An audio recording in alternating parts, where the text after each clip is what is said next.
Les amis, bonjour à tous, bienvenue sur React One. Je suis très content de vous retrouver. Aujourd'hui les amis, un contexte différent. On ne part pas sur la politique mais sur le côté littéraire des choses et je vais recevoir un écrivain, monsieur Cyril Lancard, fils d'Abraham ou la quête inaboutie d'un juif devenu musulman. Je suis très content de vous proposer cette émission et très content de le recevoir.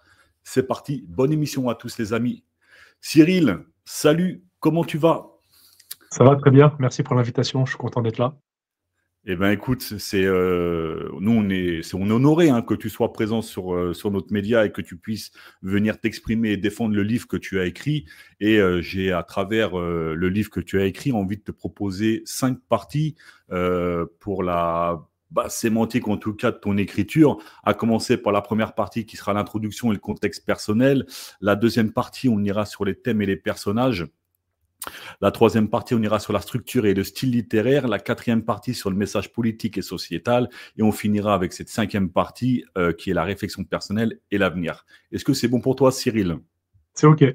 D'accord. Alors, déjà, première question très basique. Comment tu te sens après ce livre-là? Et à l'heure d'aujourd'hui, dans quel état d'esprit tu es avant qu'on démarre cette émission? Très bien, parce que c'était un gros challenge.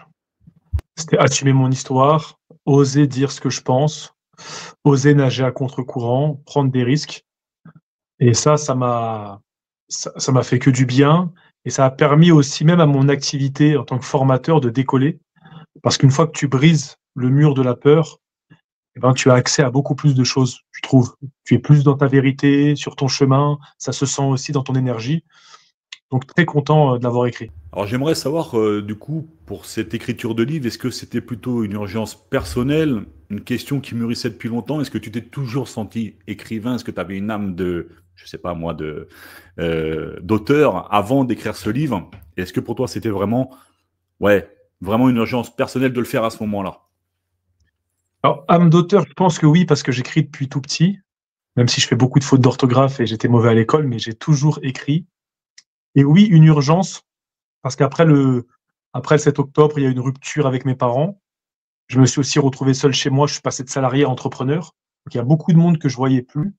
J'ai perdu des amis à ce moment-là aussi, et j'ai eu un besoin d'écrire pour me comprendre. Et pour comprendre mon histoire, comment on en est arrivé là. Alors ta formation à toi au départ, elle démarre d'où exactement? Ma formation, alors moi, je suis animateur. À la base, je travaille avec des enfants. Puis à côté, j'ai fait du slam et des ateliers d'écriture à partir de 2007. Et je me suis formé dans 2 domaines après, le domaine de l'expression, art oratoire, éloquence, etc. Et aussi dans le domaine thérapeutique, constellation familiale, art-thérapie, thérapie narrative. Et on va dire que ça tout commence en 2007-2006. Je reviens sur une petite phrase que tu as dit juste avant. Tu as dit tout démarre du 7 octobre. Euh, pour avoir lu ton livre, ça fait le 7 octobre est une grosse partie. Hein. C'est après, c'est en deuxième chapitre, je crois que c'est après la Genèse. Ouais, ouais. Euh, Pourquoi tu as voulu démarrer par ça? Est-ce que déjà d'une part ça a été du coup j'imagine avec le conflit familial, parce que tu es issu toi d'une famille juive, hein, c'est bien ça. Hein. Et Ça. du coup maintenant tu es devenu musulman hein, à part entière. Et est-ce que le 7 octobre était un point qui a fini du coup je veux dire ta transition, mais qui a fait que du coup tu as acté le fait que tu te retrouvais plus dans la communauté qui était celle de tes parents et celle de la cellule familiale? Est-ce que tu peux nous expliquer un peu ce genre de choses? Le 7 octobre, ça a tout fait voler en éclats, parce que depuis ma conversion en 2012 jusqu'à aujourd'hui, avec mes parents, ça allait tant bien que mal. Il y avait des divergences, des disputes, mais on avait réussi à maintenir un lien. Et puis vient le 7 octobre, et toutes les divergences explosent, il y a une rupture entre nous. Et à ce moment-là, je prends publiquement position contre la politique israélienne, sur les réseaux sociaux notamment, sur Facebook. Et là, mon frère le voit, mes parents le voient, et ils comprennent que je suis pas de leur côté, en tout cas politiquement. Et comme pour eux, c'était très touchant ce qui s'est passé et qu'ils voyaient leur souffrance que de leur côté, la souffrance des autres, là, ils la voient pas. Elle n'existe pas pour eux parce que ça les concerne pas. Tu veux dire qu'ils voyaient que la souffrance côté israélienne et pas palestinienne, c'est ça? Ouais, c'est ça. Parce que ma mère habite en Israël, mon père aussi, ma sœur jumelle aussi, mon frère habite en France. Et quand ils ont vu que j'ai pris fait et cause pour la cause palestinienne, là, ça a créé une rupture. Et c'est à ce moment-là où je me suis dit, le silence n'arrange rien. Le fait de chercher tout le temps à se concilier avec les autres, à cacher ses opinions, à chercher à être sympa. Maintenant, j'assume ce que je pense, j'assume ce que je ressens. C'est légitime, c'est trop injuste ce qui se passe. Je n'arrive pas à me taire. Donc, je parlerai. Parce que j'ai vu beaucoup de posts Facebook de gens que je connaissais, issus de la communauté juive, mais des gens que je connaissais de près ou de loin, qui mettaient des choses qui m'ont trop touché et vexé. Et à un moment, je me suis dit, pourquoi pas moi? Pourquoi moi, je ne parlerai pas? J'ai parlé et ça m'a valu une rupture temporaire avec mes parents, parce qu'on se reparle depuis. Ah bah déjà, c'est une bonne chose, ça. La communication, c'est important.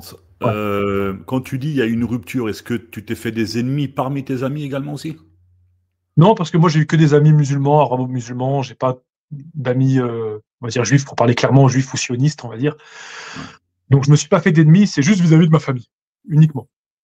Et la cellule familiale, est-ce qu'ils étaient spirituels, c'est-à-dire est-ce qu'ils étaient réellement dans la religion, ou alors c'était plus, comment dire, un état d'esprit culturel sur le délire communautaire? Oui, c'est ça, c'est plus un judaïsme culturel, communautaire que cultuel. Ce que je dis, c'est qu'il y a un transfert de sacralité. Il y a beaucoup de juifs sionistes qui vouent un culte plus important à Israël qu'à l'Ancien Testament. Et mes parents ne sont pas forcément hyper attachés à la religion, mais attachés à Israël en tant que nation.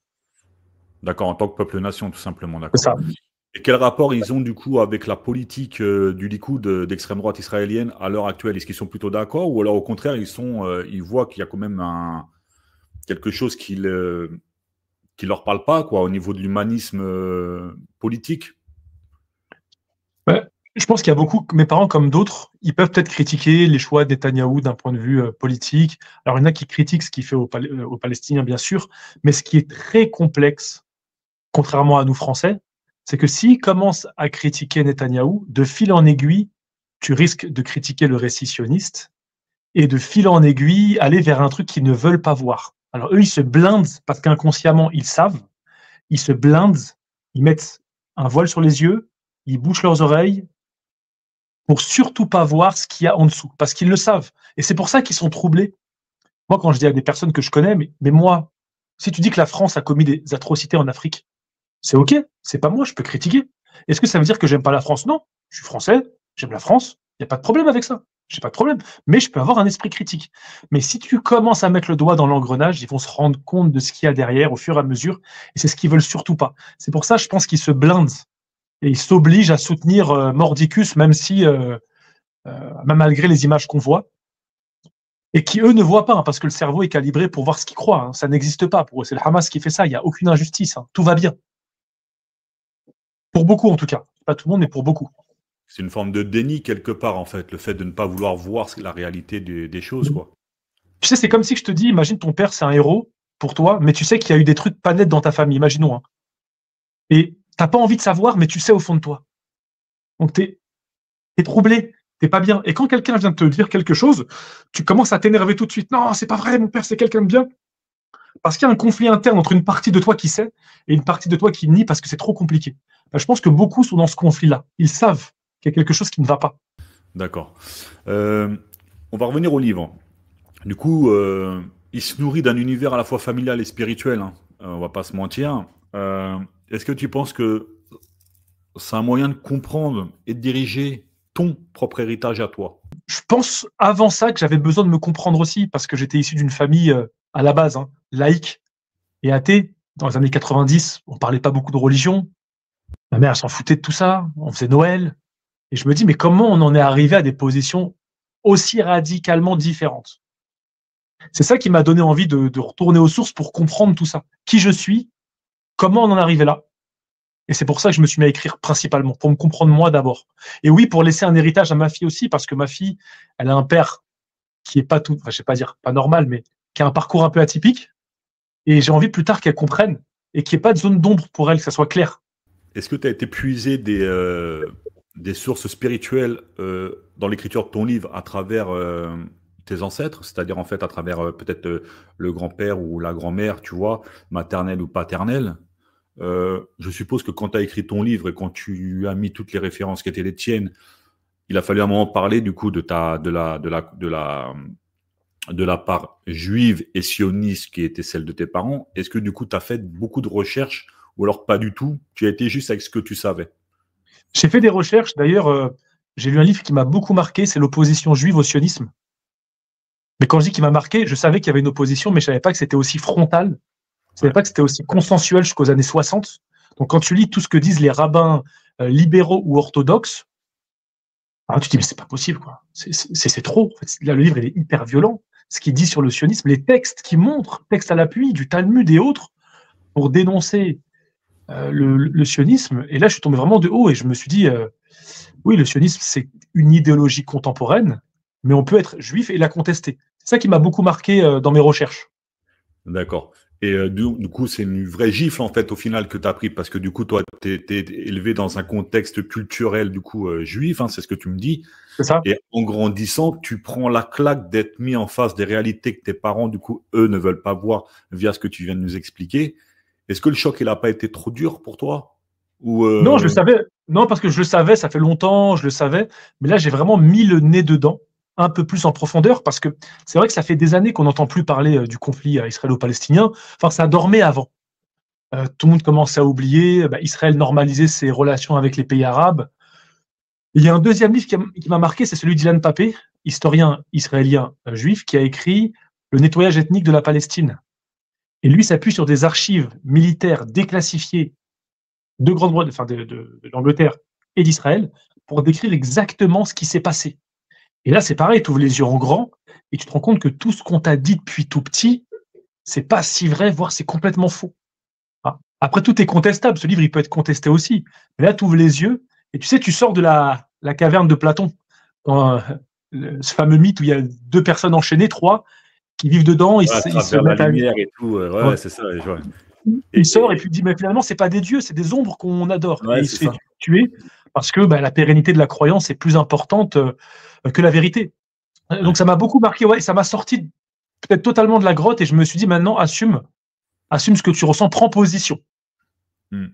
Et est-ce que Ouais. tu as eu des contradicteurs depuis que tu as écrit ce livre? Ou alors, pour l'instant, ça va, tu y vas, tu tâtonnes, et puis ou alors tu t'attends à ce qu'il y ait des gens qui aillent frontalement te bousculer. T'en as ou pas pour Il y a, l'instant? Pas il y du a- il y tout? a des gens qui sont venus me voir et qui m'ont dit, fait un débat théologique, comment tu sais que Jésus est le Messie, prouve-le-moi par l'Ancien Testament. Euh, Comment tu sais que, enfin, tu sais, les débats entre monothéistes, c'est moi qui ai la vérité, c'est pas toi machin, prouve-moi que, enfin, c'est toujours. Moi, j'ai des amis très chrétiens, catholiques. J'en avais un, mais on se parle plus trop.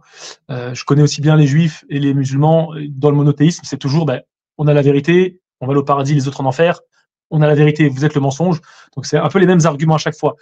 Quelques-uns qui sont venus me voir sur Instagram, mais honnêtement, il est tellement sourcé que c'est très complexe. Moi, j'aime bien sourcer. Je me suis pas, j'ai tout, il y a des notes de bas de page partout. Je ne dis rien de ma propre personne. Oui, j'ai vu ça. J'ai vu ça que dans le 7 octobre, quand tu parles du 7 octobre, t'as de la référence dans tous les sens. Tu tabasses, ouais, et puis t'as vraiment. Alors, les amis, je profite, hein, mais quand vous allez lire le livre, vous allez voir qu'en termes de référence, t'as fait un boulot exceptionnel hein, sur ça. Hein. C'est incroyable. Hein. Moi, j'ai pris une claque. Hein. Il y a même des choses que nous, on suit un petit peu le côté sionisme. Tu sais, le conflit israélo-palestinien et tout. Même moi, tu m'as appris des trucs que je ne savais pas. On ne sait pas tout, hein, c'est clair. Mais tu as fait un excellent travail sur ça. Et ouais, je tiens à te féliciter sur ça. C'est vraiment incroyable. Et excuse-moi, je te laisse du coup repartir sur le côté source. Mais voilà, je tenais à te le dire. C'était incroyable ça. Ouais, ouais, puis je me suis aussi appuyé sur beaucoup de journaux israéliens parce qu'ils font un travail pour certains comme Haaretz qui est incroyable. Même les journaux français ne font pas le travail qu'ils font. Il y a des journaux là-bas. Il y a aussi 972 plus. C'est impressionnant les enquêtes qu'ils mènent, comment ils vont loin. Et alors là, et quand tu t'appuies sur des sources israéliennes et aussi sur des sources juives, et parfois même sur des sources officielles proches du gouvernement qui ont avoué certaines choses, là je me protège, on peut plus rien me dire quoi. C'est pas moi qui parle. Ouais, voilà, c'est ça. Tu retransmets en fait une lecture qui est celle du pays qui est propre à lui-même. De là où nous, en France, on pourrait voir peut-être des discours biaisés ou ce genre de choses faits par des affiliations politico-médiatiques, ce genre de choses. Tu parles l'hébreu aussi, alors du coup, tu parles l'arabe, l'hébreu, tu le comprends aussi ou pas du tout? Non, c'est quand j'étais petit, j'avais appris un peu à écrire. J'étais en kibbutz, moi, 4 mois vers à 17 ans, donc j'apprenais un peu à parler, mais j'ai tout oublié quasiment. Arabe, j'avais appris à lire un petit peu pour le Coran, mais pareil, comme je suis pas régulier et sérieux là-dedans, j'ai perdu pas mal de choses. Donc il me reste pas grand-chose. C'est au fond des tiroirs, mais ça n'a pas disparu, mais c'est encore au fond des tiroirs, quoi. Sauf peut-être quand tu te plonges dedans et que ça revient petit à petit, alors dans ce cas-là. Peut-être non? Même pas? La langue, non, ouais, ouais, il faudrait que Ouais, je m'y remette, mais en général, je fais même pas cet effort-là. d'accord. Pour des lectures, je vais voir directement en français. D'accord. Du coup, je reviens sur ma question, parce que tout à l'heure, quand je t'ai dit, est-ce que tu as eu des contradicteurs, je parlais pas vraiment de gens autour de toi, d'amis, mais plutôt d'intellectuels, vu que toi, tu es du coup un écrivain et que tu es un intellectuel de l'écriture. Est-ce que du coup, je parlais de professionnels, tu vois?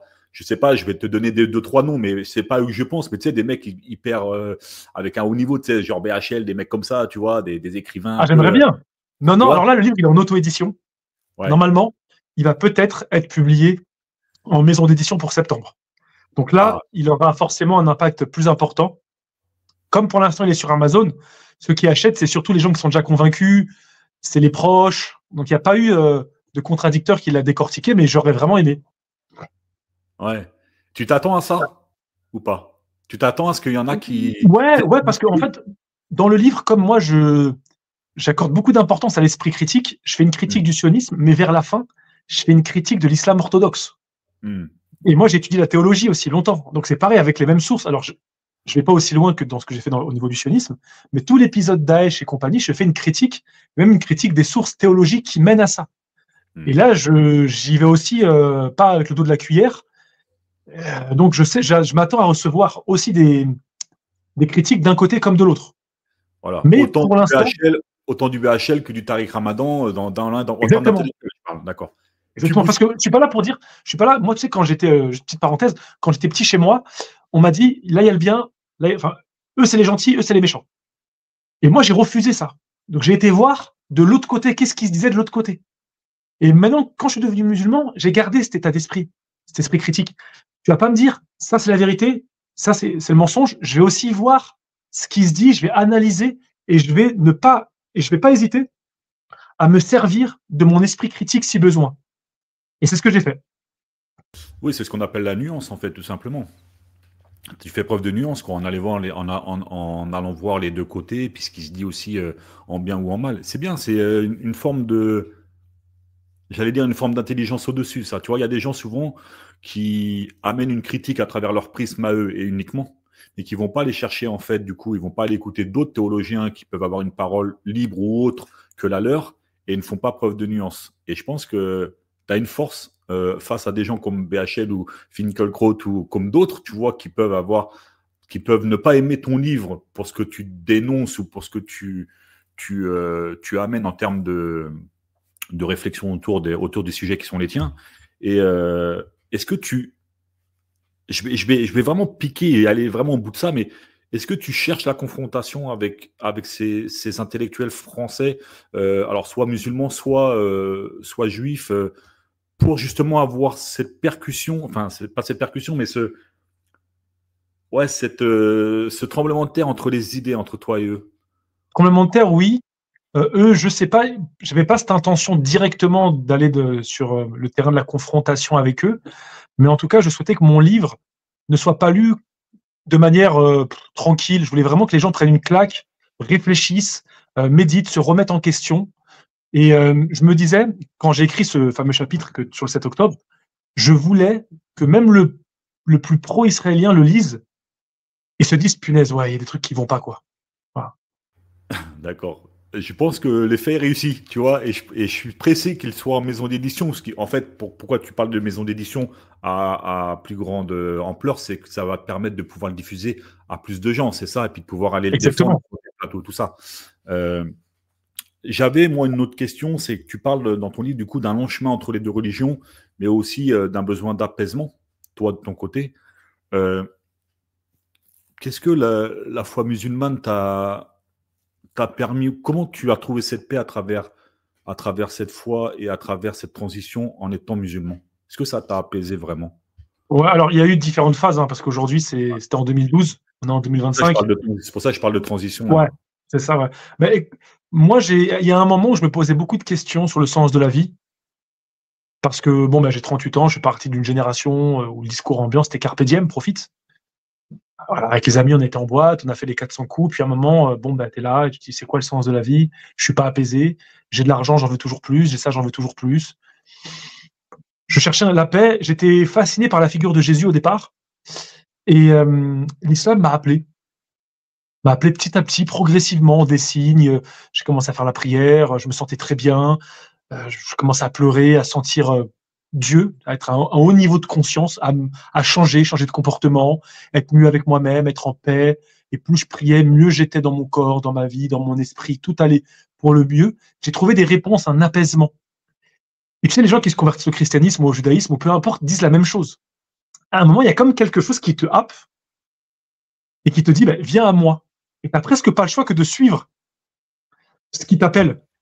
Mais ça, tu l'as fait dans un contexte familial quand même, qui eux n'étaient pas. Il y a personne chez toi qui est musulman en vérité, à part toi maintenant. Ouais, je ne trouvais pas la Et paix dans le judaïsme. J'y arrivais pas avec la communauté, j'y arrivais pas. Quand donc c'est un j'étais petit rejet au Talmud. quelque part. C'est un rejet du coup, un rejet de la communauté juive et sioniste. Quand tu deviens musulman, du coup, c'est, alors je vais pas dire un rejet mauvais, malsain, mais c'est quand même un rejet du coup de tes références culturelles, spirituelles. Donc, ouais, la question c'est comment on passe de l'un à l'autre en fait je vais pas dire en toute quiétude parce que à mon avis ça a dû zouker un peu de ton côté, mais comment, tu vois, là, c'est vraiment une question que je me pose. Comment t'es passé de l'un à l'autre? Est-ce que, à l'heure d'aujourd'hui, et je te le souhaite, est-ce que tu as trouvé un apaisement euh, via le contexte dur et cette transition qui a été. Alors, on a parlé de tremblement de terre, je pense que ouais, c'est vraiment un séisme qui a dû être pas facile pour toi, tu vois. Est-ce que tu as apaisé aujourd'hui? Aujourd'hui, non. Il y a d'autres D'accord. tensions. Je ne veux pas dire que je suis apaisé. Mais à l'époque, j'avais l'impression de revenir au judaïsme originel, parce que je voyais qu'il parlait de Moïse, Dieu parlait des enfants d'Israël. Le livre, comme le Coran, Mohamed est cité 4 fois. Le prophète le plus cité, c'est Moïse. C'est très étonnant, mais quand tu lis le Coran, c'est un livre qui parle beaucoup des enfants d'Israël, qui est très proche de la Torah, et en plus qui parle de Jésus. Donc moi, j'ai pas eu l'impression qu'il y a eu une grande différence entre les deux. C'est la politique qui a créé ça, mais j'ai eu l'impression au contraire de revenir à l'origine du message premier, de me réconcilier avec ce que c'était à la base. Après la conversion, elle s'est faite de fil en aiguille. J'ai rencontré Bajrafil comme imam, j'ai fréquenté des mosquées, j'ai lu des livres, et je me sentais changé et apaisé au fur et à mesure de mes pratiques. Et avoir des réponses aussi sur le sens de la vie, j'ai l'impression qu'il y a eu des signes qui venaient de partout. Et c'est ça qui m'a donné envie de franchir le pas. D'accord. Donc, en termes de quête spirituelle, tu es apaisé, mais il y a 2 minutes, tu me dis que tu ne l'étais pas. Pourquoi tu Non, même l'es? en termes de quête spirituelle, parce que je suis quelqu'un qui est beaucoup dans l'esprit critique, qui réfléchit beaucoup. Et Parce que c'est pour ça que ça s'appelle. tu parles de quête inaboutie. Voilà, c'est pour ça. Exactement. Exactement. C'est-à-dire que c'est pas abouti dans le sens où j'ai aussi beaucoup de. Comme je suis quelqu'un qui a un esprit critique, Ouais. qui lit tout et le contraire de tout, qui questionne beaucoup, qui voit au-delà, qui a du mal à se mettre des œillères. Je te parlais d'œillères par rapport à la communauté, enfin par rapport au sionisme, qui veulent pas voir. Moi, j'ai pas ça. Ce qui fait que j'arrive, je pense, à voir ce qui ne va pas et à garder un esprit critique. Donc j'ai toujours une recherche incessante de vérité derrière ce que je crois et un esprit critique qui fonctionne. Le bon côté, c'est que je suis pas un radical, je suis pas obtus, je suis pas têtu, je suis dans la quête de sens. L'inconvénient, c'est que je suis quelqu'un qui est rarement apaisé longtemps. Voilà. Je suis quelqu'un qui questionne, qui remet en question. Donc il y a un doute incessant qui me travaille et qui me laisse pas forcément en paix. Et en même temps, ça donne la personne que je suis aujourd'hui. Dans le livre, je me définis comme le Joker. C'est un personnage d'un roman philosophique. On dit qu'il y a les trèfles qui suivent leur chemin, avec le valet, l'as, les carreaux, les cœurs, et le Joker, il est unique, il a plein de couleurs, mais il est seul. Et c'est vrai en plus ce que tu dis, c'est super intéressant dans la façon dont tu l'expliques. C'est pour ça que c'est bien d'écouter les auteurs défendre au-delà des lignes, leurs lignes. Tu comprends ce que je veux te dire? Parce qu'on Ouais. on capte un petit peu plus l'essence même de ce que tu as voulu dire. Et comment ta famille, elle a vu ça? Comment elle t'a... Parce que tu parlais tout à l'heure que c'était hyper compliqué avec ta famille. Alors, je reviens dessus, je ne vais pas y passer longtemps, mais c'est un volet que j'ai vraiment envie Mhm. de voir avec toi. Mais comment est-ce que vraiment ta famille, je ne vais pas dire ils t'ont pas rejeté, mais comment ils t'ont... comment tu leur as dit? Comment ils l'ont vu? Est-ce qu'ils l'ont Ouais. vu? Comment tu vois, je vais te dire, Ils ont comment commencé à avoir ils ont commencé à voir quelques signes chez moi avec des livres, avec mon comportement qui change, avec des phrases que j'avais, des petits trucs que je laissais traîner. ils t'ont dit quoi? Ils t'ont dit Cyril, faut qu'on parle ou alors Non, non, non, tu non, vois? bah, t'es bizarre en ce moment, t'as changé, t'es quoi, tu fréquentes qui? T'es un moine bouddhiste, t'es plus calme. Moi, je leur parlais beaucoup de Jésus, en fait, je faisais exprès, parce que Mohamed, c'était trop radical. J'aimais Jésus, son enseignement. Ouais, mais c'est notre tradition, c'est la vérité. Enfin, c'est pas notre tradition, la vérité, c'est le judaïsme. Puis un jour, mon frère a vu un livre en arabe chez moi, il s'est questionné. Et puis, à côté de ça, je cherchais à me marier. Donc, à un moment donné, la fille avec qui je faisais les rencontres, elle disait, ah, mais il faut que tu commences à en parler à tes parents. Et j'ai fait un grand slam à un moment de mon anniversaire. C'est un texte qui est dedans, qui est dans le livre. C'est un texte qui a duré 5 minutes, comme un testament. Alors, je dis pas dedans, mais je laisse entendre que je m'intéresse à la spiritualité, à l'islam, à Moïse, à Jésus, à Mohamed. Je laisse des petites traces. Et puis un jour, j'ai invité mes parents au resto. Je suis parti, je leur ai laissé une lettre. Et je suis revenu après. Et voilà comment ça s'est fait. Et après, bah forcément, ils sont décomposés, ils m'ont fait voir des rabbins, ils m'ont fait discuter avec des rabbins. Ils y croyaient pas, ils ont dit on va tout reprendre. Ils pensaient que bon, j'étais un jeune influençable peut-être et que il fallait juste qu'on me dise que le judaïsme, il y a des choses mieux que l'islam pour que je change. Mais c'est pas comme ça en fait. C'est un truc. Ils avaient un regard hostile sur l'islam ou alors pas du tout et Ouais, c'était ben, quelque chose qu'ils ne comprenaient pas? franchement, c'était compliqué de pas avoir un regard hostile, même pour les gens qui sont pas musulmans. Aujourd'hui, c'est quoi? Enfin, Ouais. oui, oui, bien sûr. Surtout quand tu dis de convertir, en plus, ça fait, enfin, avec tout ce qu'on entend, ouais, ouais. Enfin, un regard hostile, oui et non, mais c'est genre, en gros, c'est pas nous, quoi. Ouais. C'est pas nous. D'accord. Et tu parlais du coup que tu avais besoin du coup aussi de te marier. C'était pour toi une Ouais, nécessité. Alors du coup, tu voulais te marier du coup. Alors, je suppose avec une musulmane. Alors dans ce cas, ouais, c'est ça. ouais, bien sûr. Donc du coup, Ouais, alors est-ce que tu as trouvé, comme on dit, chaussure à ton pied lors d'aujourd'hui par ouais, ben, je rapport suis à marié aujourd'hui, j'ai une fille. bon, super. Et, mais j'avais fait une rencontre avec une autre, ça n'a pas abouti. Et c'est avec cette autre personne-là, parce qu'il y a eu cette rencontre, que j'ai dû accélérer le processus, Ouais, dévoiler la vérité à mes parents. ouais, d'accord. Et du coup, le fait que du coup, tu es la petite, est-ce que du coup, c'est ça peut-être qui a fait, que tu m'expliquais en début d'émission que qu'avant, il y avait un, tu parlais plus à tes parents et tout, que maintenant, c'est revenu. Vous parlez maintenant. Il y a de la communication. Ouais, la Est-ce communication, que ouais. est-ce que la petite y est pour quelque chose ou alors c'est plutôt une réflexion que tes parents ont eue à travers, en fait, alors ma question elle va être compliquée, mais à travers le fait que du coup, ils ont peut-être réfléchi à leur tour au fait que de l'aventure qui a été la tienne, qui se sont dit, ah quand même, son aventure elle n'est pas facile, il y a été avec authenticité, il a menti à personne, etc. Est-ce que c'est ça ou alors ça n'a rien à voir et c'est juste la petite qui, très souvent les enfants, ça rapproche, tu vois, je te dire. Donc c'est Bah, quoi? L'un ou moi, l'autre? mes parents, ils me parlaient. De toute façon, on se parlait, c'était tendu. Pendant longtemps, pendant des années, ma mère, elle me disait, bah, faut revenir, nanana, enfin, tu feras telle prière à tel moment. Enfin, elle essayait, tant bien qu'elle essayait, elle essayait, elle essayait. Jusqu'à récemment encore, donc ça fait quand même plus de 13 ans, là, je pense qu'ils ont lâché l'affaire. Et il y a eu une rupture avec le 7 octobre. C'était politique, c'était pas lié à ma fille, c'était vraiment lié à mes prises de position. Et après, on s'est reparlé.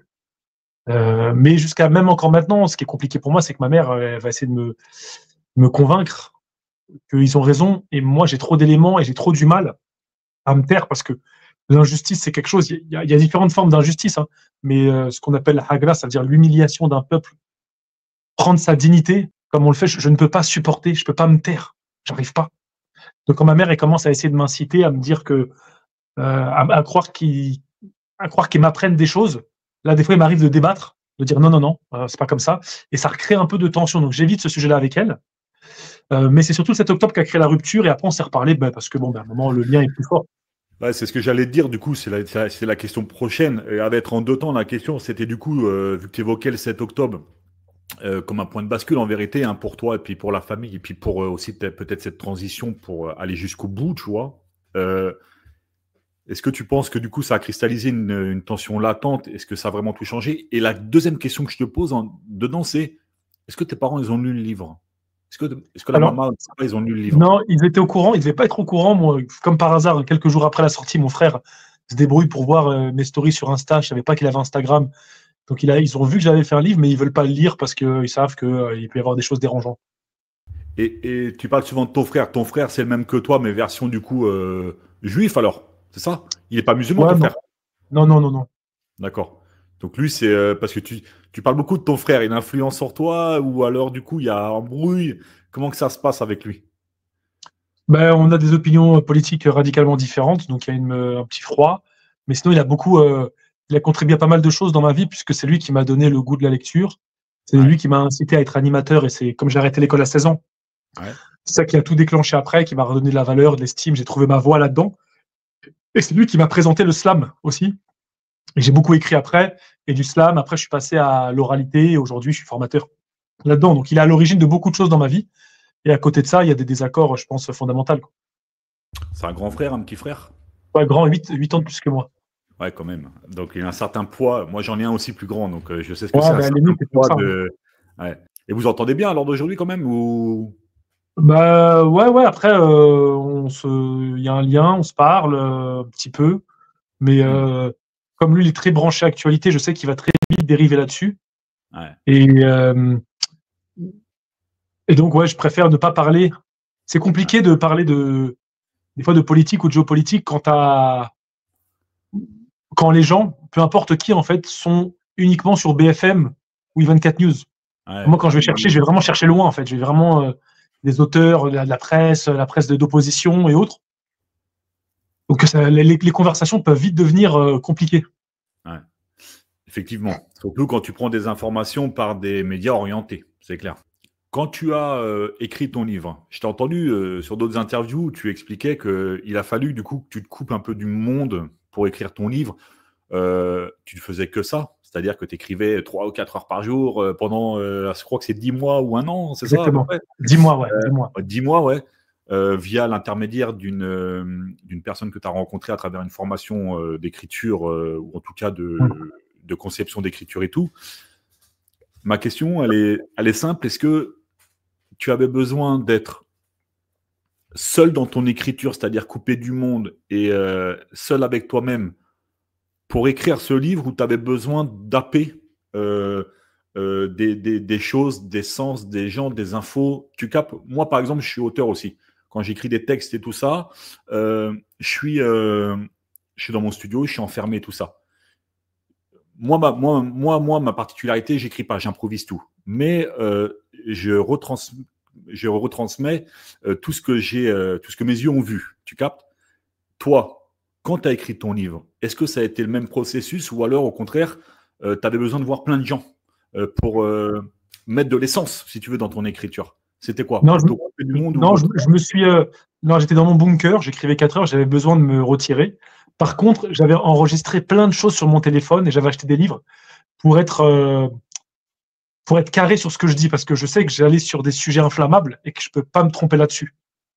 Donc, tu as pris plein d'infos dans tous les sens, tu ramenais tout ça et puis ensuite tu travaillais Ouais, autour de tout ça, c'est ça?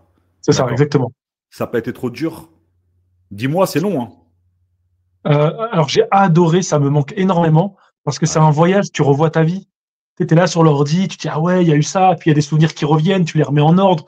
Et ce qui est fou, c'est que tu as l'impression que tu as eu ta vie, tu fais un pas de recul, tu regardes tout et tu es comme un cinéaste. Bon, maintenant à partir de ça, il faut raconter une histoire aux gens avec un fil directeur. Qu'est-ce que je vais dire, qu'est-ce que je vais pas dire, et surtout quel sens je vais donner aux événements.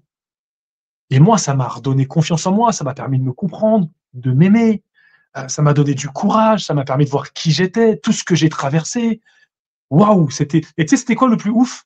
C'est que quand je parlais de quelqu'un, je le voyais après. Ah ouais, carrément. Ça, C'est il y a des gens que je n'ai pas vus pendant 10-15 ans. Je parlais d'eux. J'ai même fait un chapitre qui s'appelle Le mot de la fin là-dessus. Oui, c'est vrai. Tellement c'était dingue. Regarde, pour juste te donner un petit exemple, Bajrafil, qui est l'imam qui a beaucoup compté pour ma conversion, je l'ai revu. Il est ambassadeur à l'UNESCO maintenant, des Ouais. Comores. Et dans son bureau, il y a quelqu'un qui me fait attendre. Et je lui parle de mon livre qui est en cours d'écriture. Il me dit, ah, c'est intéressant, tu me diras quand il sort et tout. Un jour, je suis sur Paris en vélo. Il y a quelqu'un qui m'arrête à un feu rouge. Il me dit, hey. Je fais, c'est qui ça? J'ai oublié, je suis désolé. Mais on s'est vu, c'est moi Ibnou, on s'est vu chez Bajrafil. Où en est ton livre? Oui, mais c'est fou qu'on se croise là, sur Paris, quelques jours après, il y avait une chance sur 1 million. Et j'ai recroisé comme ça énormément de gens au moment où j'écrivais le livre et je parlais d'eux. Donc non, c'était une aventure incroyable. Et les dates de sortie, écoute bien. Le livre, j'ai fini de l'écrire le jour de l'anniversaire de mon frère. Il le sort, le premier exemplaire test que je reçois, le premier livre, avant qu'il soit commercialisé, le jour de l'anniversaire de ma fille. Et il sort officiellement le jour d'anniversaire de ma mère. Ouais, Tout ça donc involontairement. tout est signe en fait. Tout est signe, quelque part. Tout ça involontairement. Ouais, c'est fou. Ouais. Euh, Est-ce que tu n'as pas eu peur d'oublier des choses dans le livre? Quand tu amènes le concept, quand tu écris, est-ce que tu n'as pas, ouais, même à la rigueur à l'inverse, est-ce que tu n'as pas peur de trop en mettre ou est-ce que tu n'as pas eu peur d'oublier des choses? Je me suis tellement relu que non, en fait. Tu sais, quand je suis obsédé par quelque chose, et c'est pareil pour la lecture et le savoir, c'est pour ça par rapport au sionisme, toutes les recherches, je peux y penser, je peux être hyper focalisé. Moi, quand ça me plaît pas, je me déconcentre, mais quand un truc me plaît, je peux rester 5 heures dessus, 6 heures. Tu sais, j'allais à la piscine, moi je fais 80 longueurs, j'aime bien nager, et ça dure à peu près 1 heure 10. Chaque fois, c'est pareil. Mais du coup, des fois, je galère, tu sais, bon, tu nages, bon, c'est un peu chiant. Et je me rappelle, tout le trajet, je pensais à mon livre quand je faisais du sport. Attends, faut que je dise ça, tel chapitre, tel truc, je vais le noter. Je prenais des notes partout. Ma fille jouait en bas au roller, j'avais mon téléphone, je prenais des notes, j'écrivais des choses. Donc non, j'ai tellement été dessus que non, il n'y a aucune peur d'oublier ou de rajouter. Ce qui t'a permis de nager entre les lignes, en fait, au final. Exactement, belle métaphore. Euh, le titre, Fils d'Abraham, ça renvoie évidemment à une figure religieuse, hein, clairement, centrale même, j'ai envie de te dire.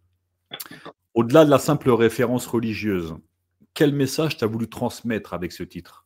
Est-ce que tu penses. Alors déjà, est-ce que c'était comme ça que tu voulais l'appeler au début? Et quand tu as trouvé ce nom-là, quel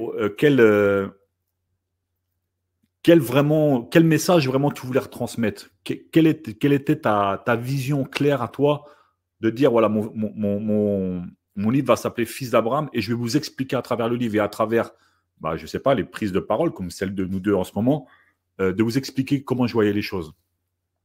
Juste pour te faire un peu l'historique, déjà, Vas-y. quand je faisais du slam, j'avais un texte qui s'était fait beaucoup remarquer, qui a été publié dans l'actualité juive, qui a été publié, enfin, qui avait fait aussi, qui avait touché beaucoup je dirais le monde arabe, enfin, mon monde arabe, on va dire, qui s'appelait Fils d'Abraham. C'était sur la paix entre les Juifs et les Arabes, j'avais 19 ans, et je le réécris dans le livre, à un moment, et ça commence par que faire, quand, la haine sépare de quand, si seulement comme par enchantement tout pouvait cesser en un instant. Et ce texte, je l'ai relu, j'en ai réécrit un autre plus d'actualité juste après dans le livre, où je suis beaucoup plus sévère, beaucoup plus dur. Je trouve que ça commence par justement que faire quand on enferme une population dans un camp. Nanana, j'enchaîne des rimes comme ça, beaucoup plus dures et incisives. Et pourquoi Fils d'Abraham? Donc déjà, il y avait cette référence à ce texte-là qui était une référence pour moi. Comme Ismaël est le père des Arabes, et Isaac, le père de Jacob, qui est le père des 12 tribus d'Israël, donc ses fils, parce que Jacob c'est Israël, Abraham est la figure centrale pour les Juifs, pour les musulmans, et même pour les chrétiens.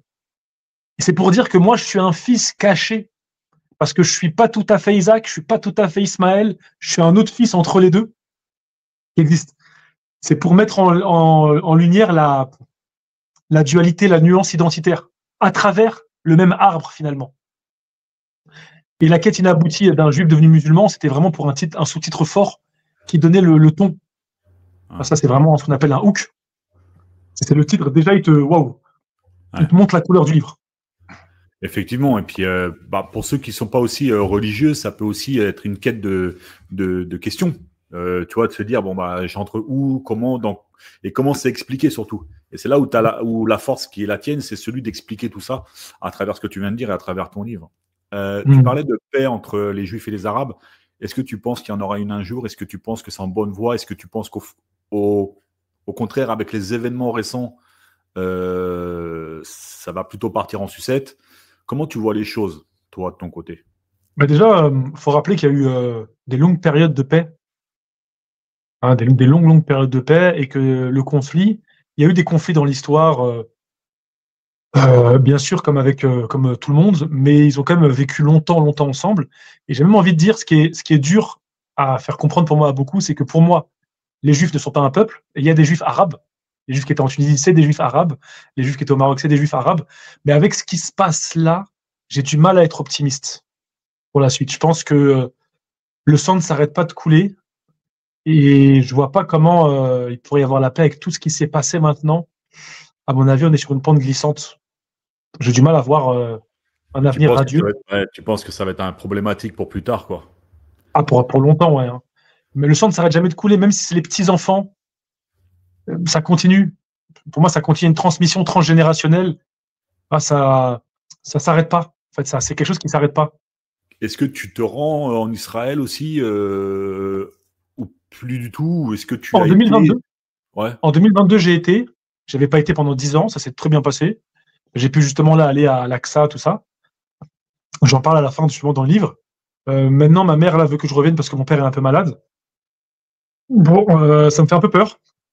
Et j'avoue que maintenant, avec comme je suis un peu plus connu, je pense qu'à la douane, ça va être un peu plus compliqué pour moi.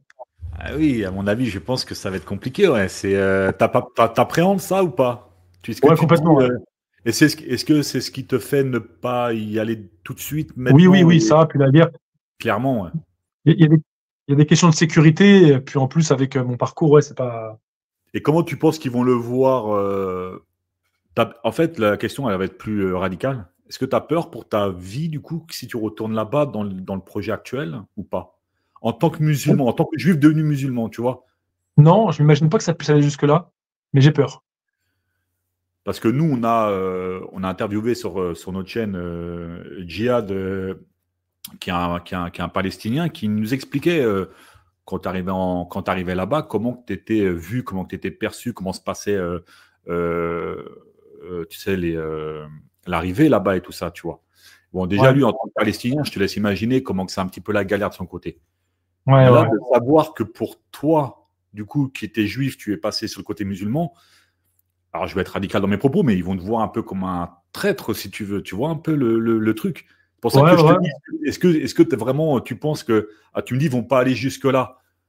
Ils vont loin quand même quand tu pousses un peu. Et puis, c'est pas à toi que je vais l'apprendre, tu vois. Tu as, Ouais, ouais, à ouais. ton livre, vu beaucoup quand même jusqu'où ils sont prêts à aller. C'est pour ça que ma question, elle est, j'insiste, mais est-ce que tu penses vraiment qu'il y aura pas de problème, quoi?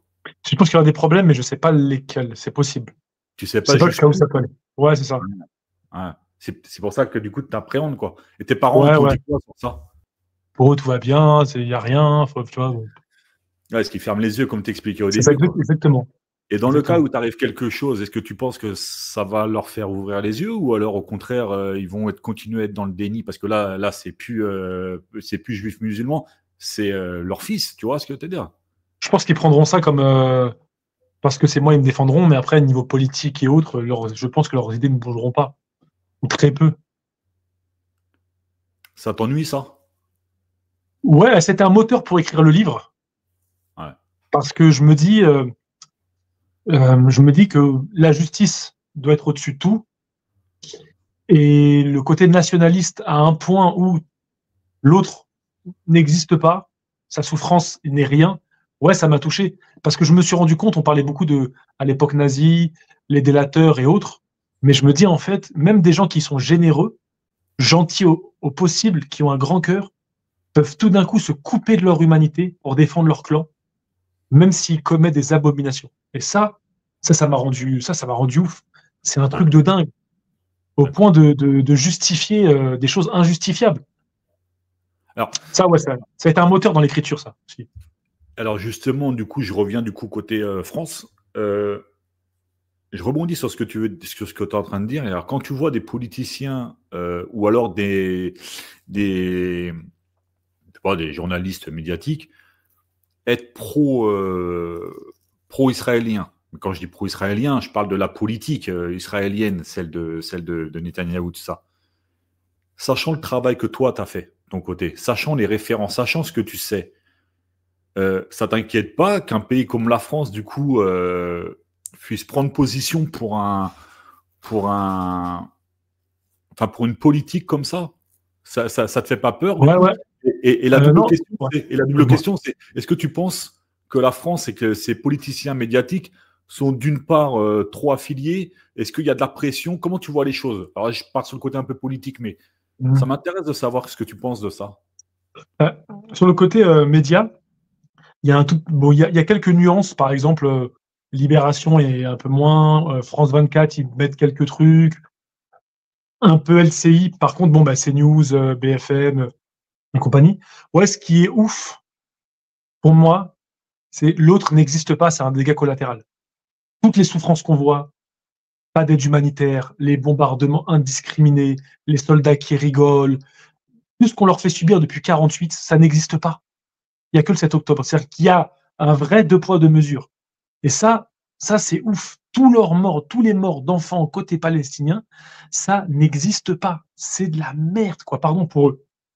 Ils peuvent mourir, on peut les affamer, on peut les brûler, on peut voler leurs terres, voler leurs maisons. Il y a une prison qui s'appelle Sde dans le Negev, qui est un camp de concentration. C'est des médecins israéliens qui ont témoigné. C'est un camp de concentration. Ils parlaient d'amputation, de gens laissés comme ça dehors, avec des bandeaux sur les yeux, tapés, violés, des trucs de dingue. Les politiques israéliens, j'ai un livre qui s'appelle les 100 pires citations, mais disent des trucs de fou. Mais vraiment l'extrême droite, là. Itamar Ben-Gvir était comme un ministre qui était considéré comme terroriste, même en Israël avant. Aujourd'hui, ils sont au pouvoir, ces gens-là, les colons en Cisjordanie. Et effectivement, voir ces politiques les défendre, mais sans aucune nuance ou quoi que ce soit. Ça, c'est terrible. Et les politiques français, je crois qu'après Chirac, il y a eu une rupture de cet équilibre qu'avait la France, de positionnement, avec une politique pro-arabe, d'équilibre au Moyen-Orient. Là, ça y est, on n'a eu que des présidents qui se sont mis à genoux, quoi. Tous l'un après l'autre, qui acceptent tout. Et ouais, Donc, tu penses qu'il y a une ingérence israélienne complète qui met la pression à la France? Comment t'expliques ça, toi, de ton côté? Ma question va être plus simple. Comment que la France, elle est vue côté israélien de par ça? Et est-ce que tu penses qu'il y a un très gros problème avec ce deux poids, deux mesures en France? Et jusqu'où tu penses que ça peut aller? Bah, t'as vu les gendarmes qui sont fait arrêter? Les Oui, gendarmes français, tu te rappelles? oui. L'extrême droite, soi-disant, qui défend l'ordre, la République, les gendarmes, les militaires, ils ont rien dit. Tu as quand même des militaires qui se sont fait arrêter. Ouais. Le petit-fils, le fils de Netanyahou, qui a traité Macron de fils d'eux, voilà, pour pas dire la suite, il y a personne qui s'est dit, mais comment ça, le fils d'un président?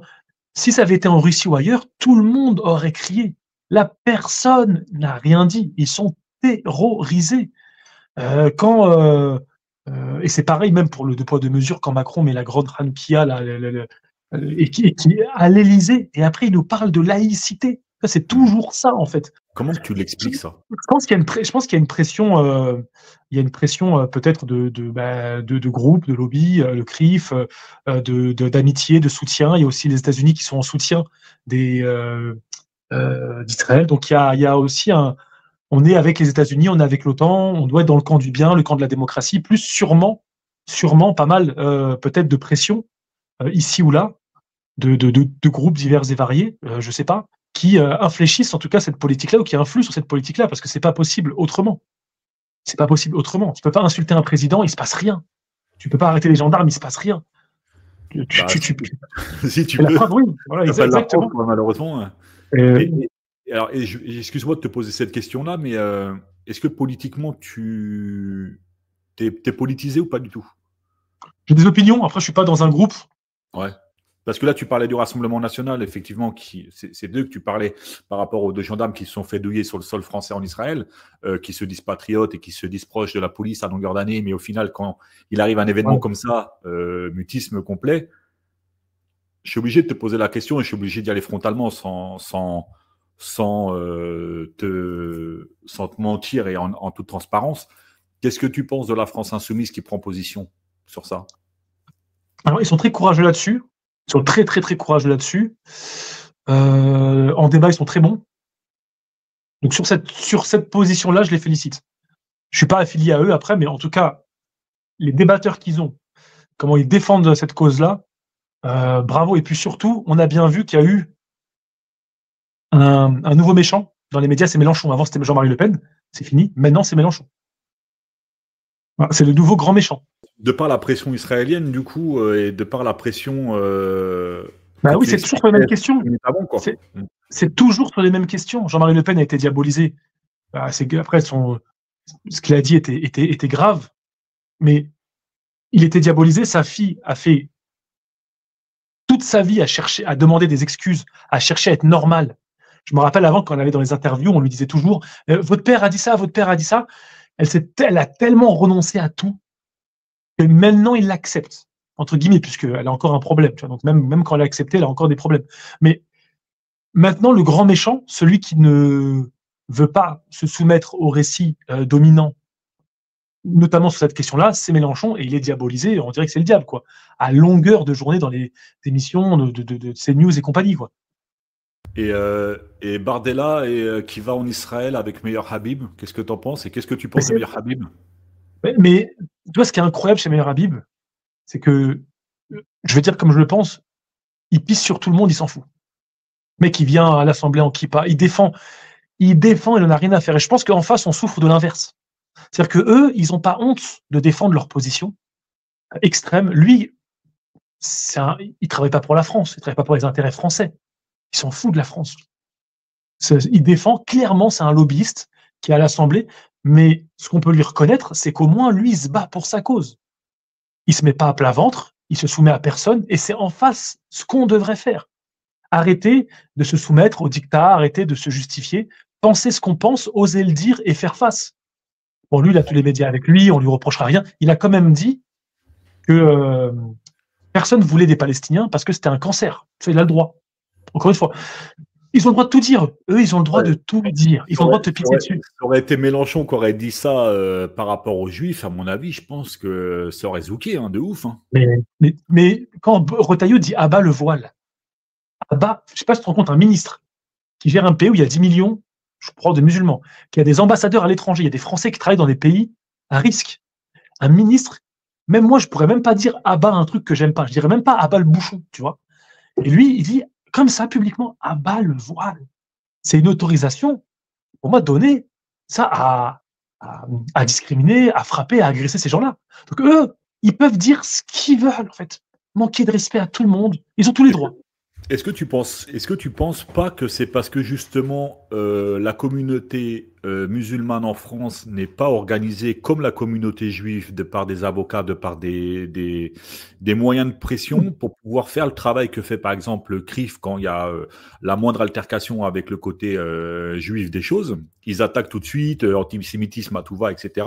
Est-ce que tu penses que du coup alors, je vais pas dire la communauté musulmane y est pour quelque chose, mais est-ce que tu penses qu'elle est moins structurée au niveau de ces problèmes-là, qui fait qu'elle n'attaque pas assez les gens comme Rotaillot, comme Meilleur Habib, comme ces gens-là, en les traitant clairement d'islamophobes et leur mettre des procès aux fesses, tu vois ce que je veux te dire? Je pense alors déjà, il y a une difficulté parce qu'il y a eu beaucoup le CCIF et compagnie ont été dissous. À chaque truc, on va t'accuser d'islamisme. Enfin, chaque truc que tu vas dire ou tu vas prendre position, on va tout de suite te mettre dans les cordes et te mettre un procès, te menacer même de te renvoyer, je sais pas où. Donc, à chaque fois qu'il y a une association comme ça qui vient, elle est sous le feu des critiques. Et puis oui, il y a un manque d'organisation, clairement, mais il faut des gens très éduqués maintenant, il faut des gens très éduqués et qui s'organisent effectivement pour changer, pour inverser un peu le cours des choses, quoi, parce que c'est pas possible. C'est possible autrement. C'est clair. Mais il y a de très bons avocats hein, à deux Ouais. confessions musulmanes qui font le boulot. Mais je pense que la France est entrée dans une dimension de racisme décomplexé, et plus particulièrement d'islamophobie. Moi, je le vois à travers. Alors moi, moi, je suis pas religieux. Hein. Je suis pas juif, je suis pas musulman, je suis pas chrétien. Je suis athée, plutôt spirituel dans l'idéologie.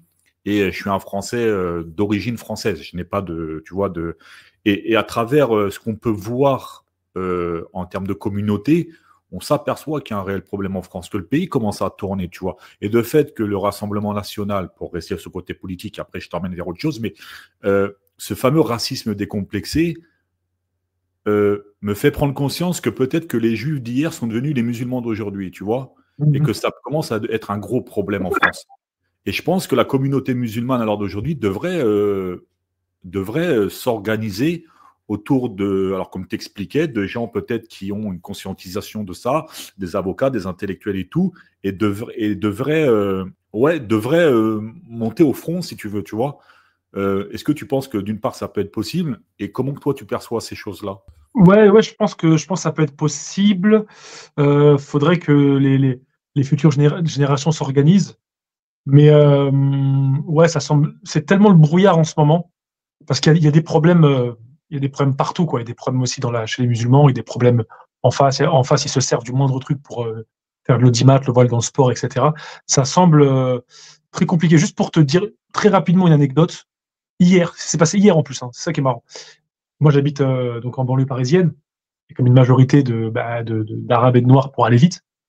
T'as une dame qui passe, tu vois, qui dit ouais, pourquoi vous mettez le voile en Iran, les femmes elles sont obligées, nanana, nanana. Et tu vois, et je la vois parler. Ma fille vient me voir au début, me dit des trucs bizarres, je calcule pas. Et puis dit ah ouais, les femmes en Iran, elle a ressorti tout le discours de CNews. On s'est battu pour enlever ça. Donc moi je vais voir, je fais ça va madame, elle m'a poussé moi. Elle m'a poussé. Elle me dit t'es quoi toi, t'es un frère musulman, c'est ça que tu veux islamiser la France, nanana, rentrez chez vous. Et il y a une dame qui l'a filmé et elle a commencé à la pousser au niveau du visage. Et il y avait sa fille qui a pleuré et là il y a des gens qui sont arrivés, qui l'ont poussée, elle est même tombée, et elle criait comme ça. Donc tu vois qu'il y a une telle fracture, c'est compliqué, et même au sein des musulmans, c'est tellement large aussi. Il n'y a pas une petite communauté qui peut s'organiser, il y a tellement d'influences différentes entre les origines déjà, entre les nouveaux arrivés, ceux qui sont là depuis 2, 3 générations. Oui, c'est assez compliqué. C'est assez compliqué pour s'organiser. Et tu penses que les médias, ils sont pour beaucoup en France sur ça, sur le discours? Ouais, Est-ce qu'ils sont pas en train d'abrutir une partie de la population? Alors la dame là dont tu parles, c'était quoi? C'était elle était athée, c'était une française ouais, genre d'origine ouais, française. ouais, ouais, ouais, ouais. D'accord.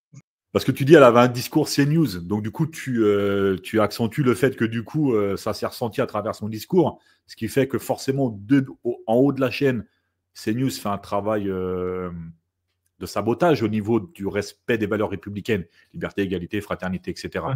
Tu penses que c'est un problème pour la Ouais, France? ouais, oui. Oui, oui, tu sais, moi je pense qu'il y a des problèmes. Il y a des problèmes. On peut discuter l'islam, les musulmans. Moi je suis d'accord et je peux reconnaître, comme je te dis, j'ai un esprit critique.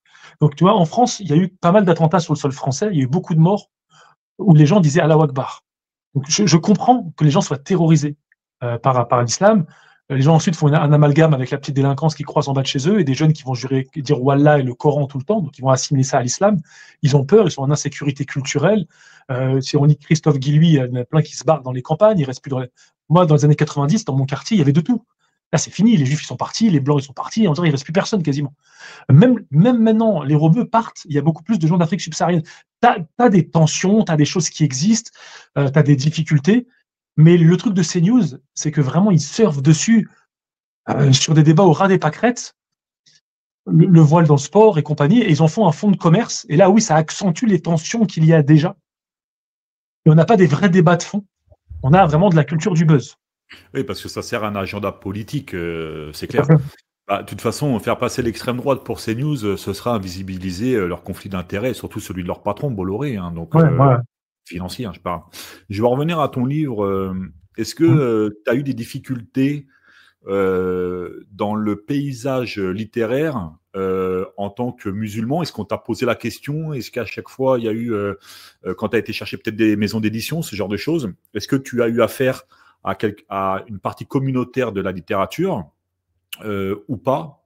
Est-ce que ça a été quelque chose qui t'a mis des bâtons dans les roues? Ou alors au contraire, parce que ton livre attaque fort. Ce que je veux dire par là, c'est que euh, quand tu arrives avec un livre, Fils d'Abraham, quête inaboutie d'un juif qui devient musulman, une certaine partie d'une communauté juive qui écrit des livres aussi, on ne va pas se mentir, il y a beaucoup aussi de littéraires juifs en France. Est-ce que, est-ce qu'il y a eu des portes qui se sont fermées par rapport à En tout cas, ça? quand je l'ai envoyé en maison d'édition, j'étais surpris parce qu'on m'a dit que c'est un sujet d'actualité qui peut intéresser beaucoup. Là même, ils peuvent se servir de livres pour faire du buzz et autres. Et j'ai eu beaucoup de refus. Et là, la maison d'édition, c'est comme une maison d'édition communautaire plutôt musulmane qui veut le publier. Donc là, ça va aussi m'enfermer peut-être vis-à-vis des autres, dans un truc communautaire. Mais moi, j'assume. Ils veulent me publier, ils sont très bien, je connais très bien le patron. Mais ouais, j'ai eu beaucoup de refus. Après, les gens comme toi, dans le monde indépendant, ça, ça leur a donné envie de me questionner. Donc là, ça c'est bien, ça a été positif, mais c'est vrai que dans le monde de l'édition, et je m'y attendais parce que dedans, je parle de choses où je vais pas avec le dos de la cuillère, encore une fois, parce que je parle aussi de Charlie Hebdo, je parle de l'esprit Charlie, je parle de la gauche en France, je parle de la liberté d'expression, je parle de Zemmour, il y a Dieudonné, Soral dedans, il y a plein de noms comme ça sulfureux, où je ne fuis pas le débat et je prends position et je discute, et donc je sais que ça va être compliqué de toute façon. À part les médias indépendants comme nous, alors nous, c'est le prix de l'indépendance, c'est de pouvoir être libre et d'inviter qui on veut, aussi bien des mecs de gauche, de droite, d'extrême gauche, d'extrême droite, des Ouais. écrivains comme toi, des pro-musulmans, des pro-juifs. Bon, nous, c'est le prix de l'indépendance. Bon, c'est un coup, hein, on en prend plein la tronche, et puis quand même, on est attaqué de tous les côtés, mais c'est ce qui te permet d'être sur des médias indépendants. Est-ce que tu as essayé de taper à la porte de médias mainstream? Est-ce que tu n'as pas encore pris l'initiative de le faire? Qu'est-ce qui t'empêche de le faire dans le cas où tu n'as pas pris l'initiative de le faire? Et est-ce que tu penses que tu dois passer par les médias indépendants pour pouvoir consolider un socle avec ton livre, avec ton histoire, avec ta base sémantique d'écriture? Ou alors, non, tu dois tout de suite aller vers le mainstream pour qu'on en parle tout de suite de cette confrontation d'idées? Au début, j'étais content sur l'indépendant parce que avec Amazon, je touchais un peu plus. Il se vendait à mon entourage. Donc je disais cool, mais c'est vrai qu'au bout d'un moment, il est noyé, ton livre, il est plus rien. En France, quand t'es pas en maison d'édition, déjà, t'existes pas. Enfin, tu vois, t'existes pas, t'es un auteur web, c'est un livre qui n'existe pas, quoi. C'est un petit truc comme ça sur Amazon. La maison d'édition, elle te donne une couverture comme beaucoup plus grande, beaucoup plus de points de chute au niveau des ventes, des possibilités de passer dans les médias, un travail quand même autour de ton livre pour qu'il se vende. Donc il y a aussi tout ce qui est relations presse et autres qui peuvent faire ce travail-là. Donc ouais, un livre comme ça, aujourd'hui, je me rends compte que ouais, en maison d'édition, et là, je suis content que normalement il sorte en septembre, pour lui donner un second souffle, parce que là, ça s'essouffle, ça y est. Il est sorti en novembre. Moi, comme un dingue, j'ai fait 10 000 trucs pour faire 10 000 pubs et autres, et je me suis démené pour qu'ils se vendent, mais au bout d'un moment, ça y est, ça s'essouffle. Oui, il y a toujours, comme dans un projet, tu as toujours une première sortie où il y a la hype, ensuite ça s'essouffle, après 6 mois après, il faut relancer le truc et tout ça. Euh, alors j'ai une question, alors je vais te piquer un peu, tu vois. C'est pas dangereux de le mettre sur Amazon quand on sait qu'Amazon peut financer, tu vois, la guerre en Israël par rapport aux Palestiniens? Je suis Ouais, obligé de ouais. te poser cette question-là, Non, tu mais vois. je suis d'accord, et je pense qu'il y a plein de trucs que je fais imparfaitement encore. Tu vois, par exemple, j'avais même là, j'ai des trucs à changer, hein, des habitudes à changer, mais encore aujourd'hui, il y a des choses que je fais pas parfaitement. Tu vois, par exemple, Meta aussi a donné des positions israéliennes. Je suis sur Instagram. Donc, disons que quoi qu'il arrive, forcément, je participerai de près ou de loin, même si je réduis ça, je fais des petits trucs. Je suis pas un radical, mais je participe de près ou de loin. Même en achetant un Samsung, tu sais, on finance aussi ce qui se passe au Congo, on participe à ça. Donc, ouais, je sais qu'il y a une forme de contradiction, mais c'est comme ça. En tout cas, j'essaie de passer mon message. Et je suis pas parfait à tous les niveaux. Amazon, ce qui est bien, c'est que c'est le seul point de chute où je pouvais le. Parce qu'il n'y a pas besoin sur Amazon d'acheter des stocks. Tu sais, c'est eux qui le créent en direct, le livre, et qui l'envoient. Donc, t'envoies ton formulaire, ton truc. Puis quand quelqu'un le commande, c'est eux qui l'envoient, qui le créent. T'as pas besoin d'acheter des livres et de les stocker chez toi. Donc, sans Amazon, j'aurais pas pu dépenser autant, pas pu acheter, imprimer autant de livres, les amener chez moi pour après les envoyer à la poste. Donc, c'était vraiment la possibilité que j'avais, quoi. Donc, je m'en suis servi. Tu dis je suis pas parfait, mais personne ne l'est. Regarde-nous, on combat aussi le projet, on est sur YouTube, on fait partie aussi des GAFAM et tout Ouais, ça. c'est ça. Quelque Puis même part. si on va aller plus loin, ce qu'on achète, les voitures, c'est fait aussi avec des matières qui viennent d'Afrique où il y a des millions de morts. Ouais. Après, on fait ce qu'on peut. Si on peut réduire, c'est bien. Tu vois, j'allais passer là de SFR à Bouygues justement pour ça là. J'ai appelé hier et je me suis rendu compte que Bouygues, enfin, tu finances autre chose. J'avais demandé à ChatGPT ce qu'ils ont un lien. Oui, ils ont un lien aussi par une autre filiale. Donc après, ils te disent, en fait, tu peux prendre que Free. À la limite, Free. Sinon, le reste, il y a encore des trucs en Afrique ou ceci. Donc ouais, voilà, il y a tout ça, quoi. C'est pas simple. On essaie de réduire. Je vais pas à Carrefour, je vais pas à Starbucks et tout, mais ça reste minime, quoi. Nous, à React-One, par exemple, il fut un temps, on voulait créer une boutique en ligne et j'avais créé un site complet sur Wix, tu vois. Et en fait, je m'aperçois, avant de le mettre en lien et tout ça, je m'aperçois que Wix, c'est israélien, tu vois ce que je veux te dire. Et là, j'arrête tout, et j'avais tout mis en place et tout ça, et j'arrête tout, les financements, les machins et tout ça. Bon, bref, c'est un autre délire. Je reviens à ton livre, très cher Cyril. Mmh. Dans Fils d'Abraham, la question de la foi, de la religion, elle est omniprésente, hein, clairement, puisque c'est la base sémantique un peu de l'écriture qui est la tienne, et semble même s'entrelacer avec des questions sociétales plus larges. Ma question, c'est quel message tu veux transmettre à tes lecteurs concernant la place de la religion dans le monde moderne? Bonne question. Alors, mon message, c'est que la religion, ça peut aider à trouver un sens à sa vie dans un monde où il n'y a plus beaucoup de repères. Avec le néolibéralisme, tout a volé en éclats. Enfin, la nation, la famille, le mariage. C'est fais-toi plaisir, travaille, consomme et consume-toi, j'ai envie de te dire. Et puis finis dans un mouroir seul, sans tes enfants. C'est un peu ça le modèle occidental. Donc, c'est revenir à des valeurs traditionnelles qui aident à supporter le réel, qui donnent un idéal, un sens à la vie. Ça, c'est une première chose. Ça permet aussi de s'apaiser. Ça peut permettre ça, mais attention à ce que, parce qu'il y a beaucoup, notamment dans les monothéismes, qui tombent dans une forme de rigidité de l'esprit, de radicalité, de rupture avec le monde, où finalement ils s'enferment dans un truc et deviennent eux-mêmes malheureux. Ils finissent par être en guerre avec eux et en guerre avec le monde, en rupture avec eux-mêmes, en rupture avec le monde. Donc toujours, hein, si la religion elle est apaisée et elle nous apaise, ça va, mais ça peut très vite, parfois mal tourner, ou ça peut très vite se transformer en guerre interne et donc guerre avec le monde. C'est pour ça que j'aime bien dire que c'est bien que c'est le doute grec philosophique marche à côté de la foi monothéiste, la certitude et le doute ensemble, ça peut faire un bon mariage. Et ne perdez pas votre esprit critique. C'est ça le message, ne perdez pas votre esprit critique. C'est pas parce qu'un texte dit quelque chose qu'il faut l'appliquer à 100%. Restez libre, quoi qu'il arrive. Ton auditoire en termes de lecteurs, est-ce que du coup tu penses que ton livre peut s'adresser à une jeunesse qui n'est pas particulièrement, à l'heure d'aujourd'hui, sous une forme d'encore lire des livres, tu sais, pour intéresser un jeune à l'heure d'aujourd'hui à un livre, tu sais, faut se lever de bonne heure, tu vois ce que je veux te dire. Est-ce que tu penses que tu t'adresses à qui tu t'adresses à travers ton livre? Quel spectateur ou auditeur tu aimerais, pas les convaincus, je parle, quelle personne tu aimerais qui lise ton livre pour comprendre à travers ton histoire une autre perception de ça?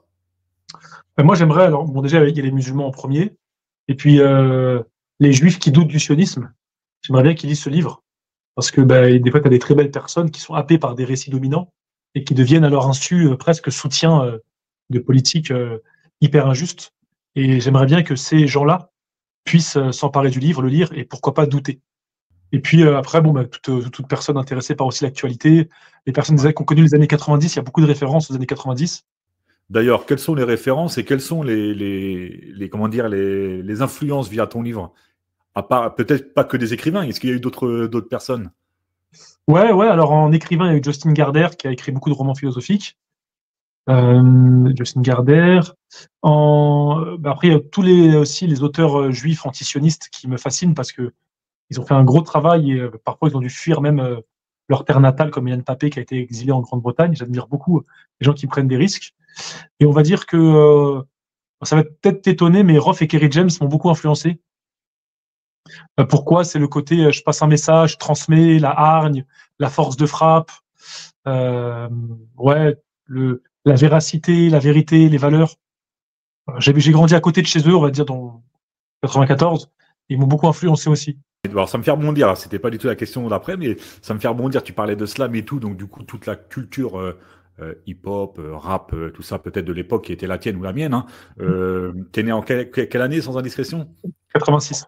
86, moi je suis de 84, tu vois, donc on a pris la vague hip-hop, rap, slam, et peut-être un peu plus tard, mais en tout cas, toute cette partie-là.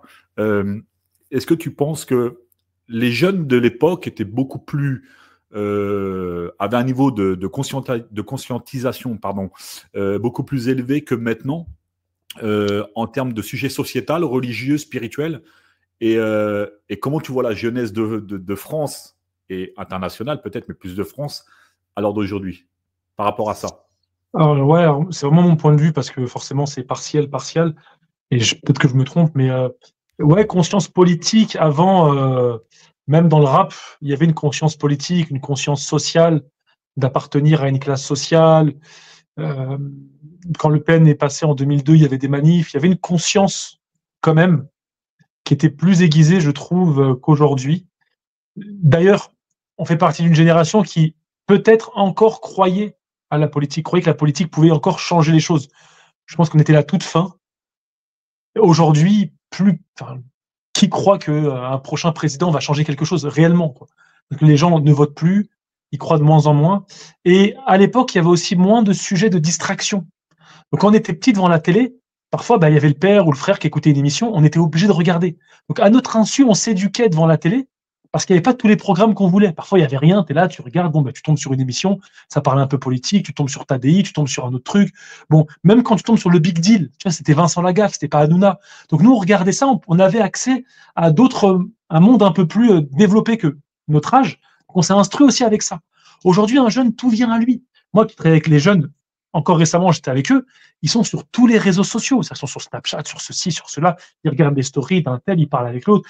Ils voient des stories tout le temps. C'est des petits shorts qui regardent, qui défilent. Donc la conscience politique, je pense, de ce que j'ai vu moi, peut-être que je me trompe, il faut voir les chiffres. C'est différent, quoi. En tout cas, la jeunesse, moi j'ai grandi des quartiers et tout. Ouais, c'est dans la consommation, encore plus. Et sur le côté religieux ou spirituel, est-ce que tu penses qu'il y a aussi le même problème parce qu'on est dans une société de consommation? Est-ce que tu penses qu'il y a une distance avec la religion parce que d'une part, elle est peut-être moins mal expliquée, peut-être moins. Enfin, je veux dire, si des jeunes alors d'aujourd'hui allument la télé et tombent sur CNews, c'est pas eux qui vont avoir la réflexion de parler de religion calmement, tu vois, avec de la nuance, etc.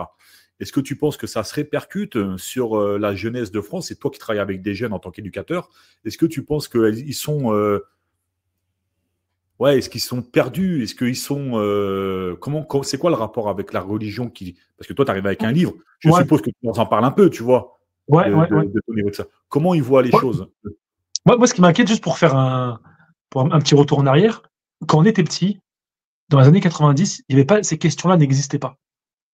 L'islam, le judaïsme, on était à la cantine tous ensemble, on mangeait les porcs sans porc, on faisait Noël, on descendait, on ne parlait pas de ça. Et il y a eu un tournant à partir des années 2000. À partir du 11 septembre, déjà, au niveau mondial, il y a eu ce vocabulaire qui est arrivé, guerre contre le terrorisme, guerre contre le terrorisme. Et je ne sais pas si tu te rappelles, l'onde de choc qu'a créé l'album Si c'était à refaire de Kerry James. Parce qu'il est arrivé... J'étais plus sur Médine, moi, mais oui, je me rappelle un peu. Ouais.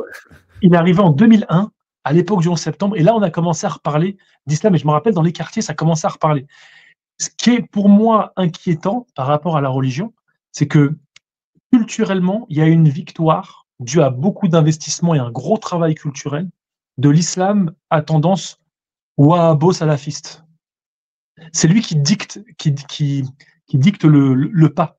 Quand les parents sont arrivés du bled, c'était un islam traditionnel, discret, tu vois, qui s'entend pas, qui se voit pas trop, qui s'accommode, on va dire, de la réalité. Et puis, le gros travail depuis les années 80 qu'ont fait les salafo-wahhabites, à travers les traductions, à travers les sites, à travers l'université de Médine, fait que ça s'est ressenti. Est-ce que tu peux préciser, pour ceux qui nous écoutent, qui ne connaisseraient pas les termes, tu vois, dont tu parles, rapidement? Wahhabite, c'est lié à Abdul Wahhab, c'est un... En plus, à l'époque, il était vu par beaucoup comme hérétique, ou pas comme savant en tout cas, qui a dit en tout cas ramener l'islam des origines en Arabie et qui a fait une alliance avec les Saouds. Et lui, donc les Saouds qui s'occupent de politique et lui qui s'occupe de toute la société civile au niveau religieux, ils ont en gros, ils ont complètement changé l'Arabie Saoudite. Avant, il y avait un peu de polythéisme et autres, mais ça a été très loin ça. Ça a été très très très loin. Donc c'est un islam conservateur rigide, une révolution qui a eu lieu en Arabie Saoudite.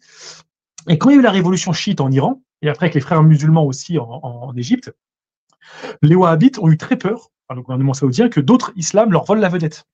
Ils ont énormément investi pour gagner les esprits, la bataille des idées. Et aujourd'hui, quand tu vois des musulmans qui disent « je serre par la main une femme, j'écoute pas de la musique, ça c'est du polythéisme, il faut pas faire ceci, en faire, etc. » C'est vraiment cette vision-là, parce qu'ils ont beaucoup investi dans les livres et autres. Et moi, ce qui m'inquiète, c'est, ça change peut-être un peu en ce moment, mais c'est la victoire de cet islam-là, c'est très puritain, c'est sur la forme, la norme, le j'ai pas le droit, je peux pas faire ça, tout est interdit. Et là, on voit des jeunes qui sont un peu en rupture avec la société dans laquelle ils sont, si en plus tu alimentes avec le discours de CNews et tout, ben forcément ça donne un cocktail explosif. Mais tu as des gens qui font un retour à la religion via le wahhabisme, et ça c'est inquiétant parce que je trouve que c'est pas un islam apaisé et apaisant. Et les jeunes dont tu t'occupes, dont tu vois autour de toi, est-ce que tu leur as proposé ton livre? Est-ce qu'ils ont, pour certains, est-ce qu'ils l'ont lu? Ou alors, du coup, ils te disent, ouais, Cyril, t'as vu, moi, les livres, c'est pas mon truc, ou tu vois? Non, alors non, parce que à l'époque où je travaillais avec des jeunes, c'était jusqu'à décembre. Ils venaient de sortir, euh, donc non. Et puis, comme il est un peu complexe, enfin, il est un peu complexe. Il y a de la politique dedans. Je sais pas Ça les si intéresse. ces jeunes que j'avais auraient accroché. C'est surtout des gens de mon âge. Donc, ouais, il n'y a pas de jeunes, à ce que je sache, qui ont lu mon livre. Ouais, d'accord. Faudrait voir, ça peut être intéressant de savoir comment ils perçoivent, tu vois, à travers leur prisme à eux, tu vois. Ouais, Ça ouais. peut être intéressant. La place de l'écrivain dans la société, Cyril. Quel rôle tu penses que la littérature devrait jouer dans la société contemporaine pour toi? Surtout dans un monde de plus en plus polarisé. Bon, bah, déjà, exprimer les grands conflits qui nous traversent, les dilemmes, l'amour, la mort, mettre ça en lettres, j'ai envie de dire. Et puis moi, de mon point de vue, c'est aussi transmettre des messages, faire bousculer les choses, essayer de changer le monde, parce qu'on sait qu'il y a des livres qui sont à l'origine de grands changements, bousculer les idées reçues, faire réfléchir, faire penser. Pour moi, c'est ça le rôle de la littérature. En tout cas, c'est comme ça que moi je le vois. Et en termes d'impact, parce qu'on va arriver à la fin de cette émission, du coup, et j'aimerais arriver sur un truc un peu final avec toi, mais du coup, quel impact tu penses que ton livre, enfin, quel impact tu aimerais que ton livre ait sur les lecteurs, une fois qu'ils l'ont fini, qu'ils le ferment? Moi, j'aimerais qu'ils se sentent pas forcément bien, qu'ils se disent waouh, ouais, je croyais ça, il a mis une graine en moi. Waouh, ce qu'il dit, ça, ça vient titiller des croyances, qu'ils se remettent en question, qu'ils cherchent la vérité, qu'ils cherchent d'autres voies, qui sort peut-être d'une vision étroite ou d'un dogmatisme, ouais, et qui manifestent leur esprit critique. En une phrase, si tu devais résumer ton livre, en une En phrase, une phrase. je t'ai pas dit en une phrase trois mots, hein, en une phrase complexe, par exemple, comment tu Ouais. aimerais résumer toute ton œuvre, toute ton aventure, tout ton livre? Ouais, une fois que tu as fermé la dernière page, Ouais. qu'est-ce que tu aimerais dire de ton livre et de cette aventure? Euh, J'aimerais dire que alors, la quête de soi n'est jamais aboutie, et attention à ce que dans des étapes sur lesquelles on s'arrête, nous ne devenons pas injustes. Ne négligez pas l'esprit critique. Un truc comme ça, j'aurais dit. Yes. Et tu aimerais que ton livre soit référencé, peut-être pour des théologiens ou des artistes, je sais pas moi, des. Qu'est-ce qui te ferait honneur à l'heure d'aujourd'hui avec ton livre? Moi, s'il pouvait être lu par un maximum de personnes, j'en serais ravi. Vraiment. Yes. Donc, ouais, j'aimerais qu'il soit lu s'il pouvait être lu partout. Partout, je suis invité, j'irai parce que je ne sais pas si j'en écrirai un deuxième. J'ai vraiment tout lâché là. J'ai pas envie d'écrire un livre pour écrire un livre. J'ai pas envie d'écrire un manuel de je sais pas quoi ou de je sais pas quoi. Là, c'était vraiment parce que c'était un besoin profond, thérapeutique. Et si je peux le défendre partout, bah, j'irai le défendre. C'était ça, t'as anticipé ma question, mais qu'est-ce qu'on peut voir maintenant à travers Cyril? Est-ce qu'il y aura d'autres projets? Alors peut-être pas littéraires, je sais pas. Comment tu vois les choses? Où est-ce que tu t'inscris? Où est-ce que tu vas? Bah, de toute façon, je suis formateur, moi, donc je fais pas mal de formations. En réécrivant le livre, comme il y a des chapitres où je parle d'autre chose que politique ou religieux, bah, je parle des concours que j'ai organisés d'éloquence à l'époque où je travaillais à Romainville. Et j'en ai réorganisé un avec l'ONG Dignité Internationale autour de la dignité, justement. Et des vainqueurs français ont été concourir au Bénin. Donc là, j'étais au Bénin et j'ai participé parce qu'il manquait des Français. Tu vois, ça, c'était un honneur pour moi d'organiser un projet, un concours d'éloquence international et d'aller en Afrique, d'aller au Bénin, de voyager là-bas, de porter mon message là-bas. Donc tout ça, c'est des projets que j'aimerais poursuivre. Et au Bénin, tu as affaire à quoi? Tu as affaire à des musulmans, des juifs? Tu as affaire à qui quand tu te Non, donc, promènes ils sont là-bas? principalement chrétiens, mais c'était Ouais, pas vraiment c'était rien de religieux, hein, c'était juste un projet où chacun devait devait démontrer en quoi son projet redonne de la dignité aux êtres humains. d'accord. Oui, c'est autre chose que du coup ton livre, c'est plutôt par rapport à ton projet d'éducateur, c'est ça?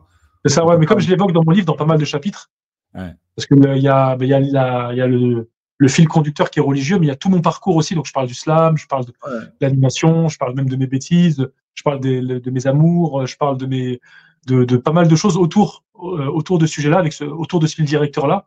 Donc, on retrouve un chapitre qui s'appelle Élève ta voix. Notamment, je parle beaucoup de ça, de l'oralité, les concours d'éloquence et autres. D'accord. Où est-ce qu'on te retrouve, Cyril? J'ai Élève ta voix sur Instagram, Cyril Lancard sur Instagram.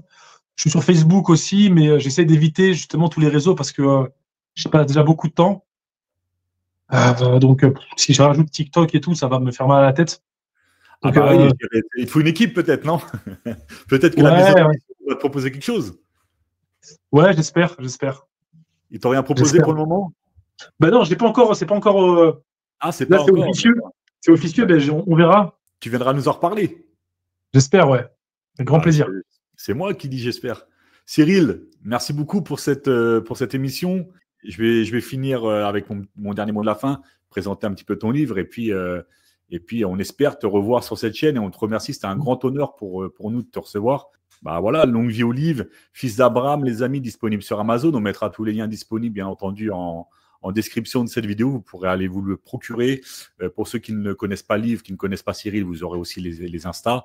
Et puis, on mettra tout en description dans cette vidéo. Cyril, merci beaucoup d'avoir participé à cette émission. Et je vais te laisser le mot de la fin. Je t'en prie. Le mot de la fin, c'est continuer à chercher la vérité et les réponses que vous trouverez n'épuiseront pas les questions que vous vous posez.